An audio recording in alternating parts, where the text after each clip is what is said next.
Please welcome the Honorable Amy Klobuchar.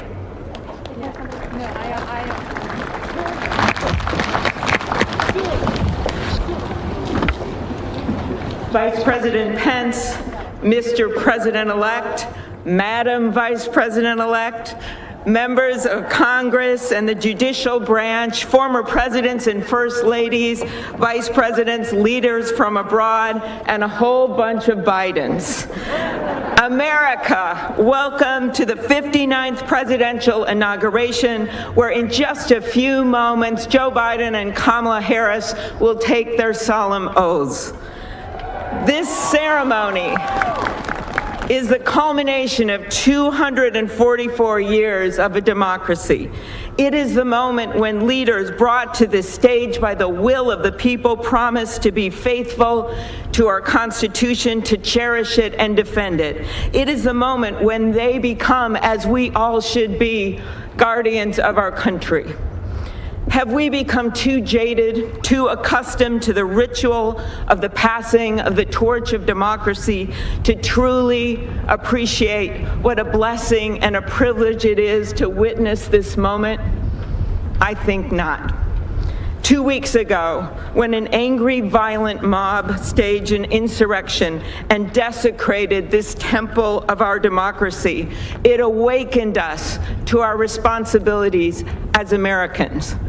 This is the day when our democracy picks itself up, brushes off the dust, and does what America always does: goes forward as a nation under God, indivisible, with liberty and justice for all.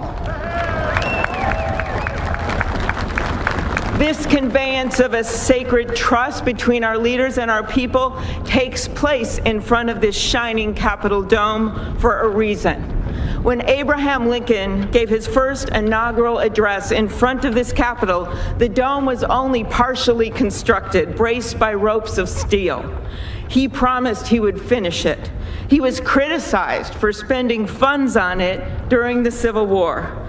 To those critics, he replied, "If the people see the Capitol going on, it is a sign we intend the Union shall go on." And it did, and it will.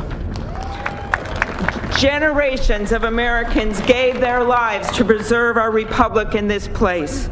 Great legislation to protect civil rights and economic security and lead the world was debated and crafted under this dome. Now it falls on all of us, not just the two leaders we are inaugurating today, to take up the torch of our democracy, not as a weapon of political arson, but as an instrument for good.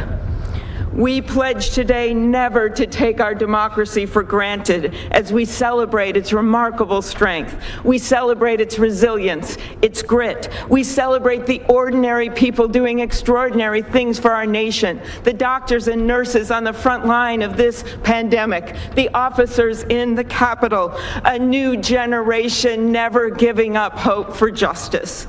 We celebrate a new president, Joe Biden, who vows to restore the soul of America and cross the river of our divides to a higher plane. And we celebrate our first African American, first Asian American, and first woman vice president, Kamala Harris, who stands on the shoulders of so many on this platform who have forged the way to this day. When she takes the oath of office, little girls and boys across the world will know that anything and everything is possible. And in the end, that is America, our democracy, a country of so much good. And today, on these Capitol steps and before this glorious field of flags, we rededicate ourselves to its cause. Thank you. It is now my honor to introduce to you the senator who has worked with me and so many others to make this ceremony possible, my friend and the chair of the inaugural committee, Missouri Senator Roy Blunt.